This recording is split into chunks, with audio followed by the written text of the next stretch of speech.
है। श्रीलंका में civil unrest create करके वहां की गवर्नमेंट गिरा दी। पाकिस्तान के प्राइम मिनिस्टर इमरान खान को जेल में ठूस दिया, नवाज शरीफ को उसी जगह बिठा दिया। बांग्लादेश में शेख हसीना को छोड़ के जाना पड़ा अपना देश, बच के इंडिया आना पड़ा, इतना सिविल अनरेस्ट वहां क्रिएट किया गया। नेपाल में सेम, यूथ सड़कों पे, पार्लियामेंट पे अटैक। म्यांमार में सेम, चारों तरफ इतनी अफरा तफरी। ये कोइंसिडेंस नहीं है, ये एक ग्लोबल रूल बुक का हिस्सा है। एक रूल बुक होती है जिसमें पहले सिविल अनरेस्ट क्रिएट करते हैं, डिवीजन करते हैं सरकार और सिविल के बीच में, सड़कों पे लेके आते हैं, वॉर क्रिएट करते हैं, सिविल वॉर क्रिएट करते हैं और फिर वहां की सरकार को हटाया जाता है। इराक के बारे में तो आप जानते ही हैं, वेपन्स ऑफ मास डिस्ट्रक्शन के नाम पर सद्दाम हुसैन को फांसी पे लटका दिया, इतना सिविल अनरेस्ट क्रिएट किया गया और अब अमेरिका वहां का सारा तेल एंजॉय कर रहा है। Same is the case happening in Venezuela right now. Maduro और उसकी वाइफ को उनके कंट्री में से उठा लिया और इंटरिम प्रेसिडेंट बोल के किसी और को, जुआन को वहां पे बिठा दिया। वहां का ऑयल, वहां का गोल्ड, उस पर कब्जा करने का उसका टैक्टिक है ये। किसी भी देश के गवर्नमेंट को गिराना है तो सिविल अनरेस्ट क्रिएट करो, ये उनका फॉर्मूला है, ये रूल बुक है। उस सेम रूल बुक को राहुल गांधी इंडिया में इंप्लीमेंट करने की कोशिश कर रहा है, backed up by George Soros.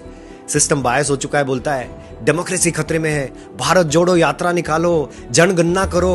Bharat टूटा कब था जब उसको जोड़ना है। किसान आंदोलन, इतना सुंदर प्लान बनाया था मोदी सर ने। किसान डायरेक्टली अपना फसल इंडिया के किसी भी स्टेट में बेच सकता था और किसी भी ट्रेडर्स को कोई खतरा नहीं था। लेकिन मैनिपुलेट कैसे किया ट्रेडर्स को और किसानों को खुद रोड पे ले आए।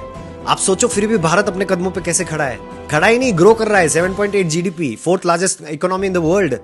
200 साल की गुलामी के बावजूद, 70 साल का ब्रेन वॉश्ड एजुकेशन सिस्टम हमने लिया है, उसके बावजूद कैसे हम खड़े हैं? क्योंकि हमारा लीडर बहुत स्ट्रांग है, Narendra Damodar Das Modi. He is actually अ युग पुरुष। आप बहुत ध्यान से सोचिए, 2014 के बाद अगर मोदी जी नहीं आए होते तो आज हम इन सभी कंट्रीज की तरह टूट चुके होते। और सेकंड फैक्टर है, हमारे खून में बसा हुआ भगवत गीता और महाभारत। हमको सही और गलत का ज्ञान है। हमको पता है कि बचपन से तो सुना ही है कि बाहर विदेशों में दिमाग नहीं होता, भारतीयों में बहुत दिमाग होता है। आज ये प्रूव हो रहा है कि भारतीयों में दिमाग क्यों है, क्योंकि इनके बहकावे में, इनके नैरेटिव्स में, उन रूल बुक के हिसाब से जो भी राहुल गांधी करने की कोशिश कर रहा है, हम उसके बहकावे में आ ही नहीं रहे। जितना भी प्रेशर हो, फॉरेन एनजीओज का, ग्लोबल लॉबीज का, मीडिया नैरेटिव्स का, अमेरिका ने ढेरों सैंक्शंस लगाने की कोशिश की, लेकिन हमको ऑयल लेना है, मतलब लेना है, हमारा फायदा हम देखेंगे। मोदी जी झुकने वाले हैं नहीं, इसीलिए इंडिया आज अपने कदमों पे खड़ा है और उन्होंने हम सब के मन में एक यूनिटी जागृत की है। इस यूनिटी को वैल्यू करना, आप सब लोग इस यूनिटी को वैल्यू करेंगे, इंडिया जिंदा रहेगा, वरना बाकी देशों की तरफ बिखर जाएगा।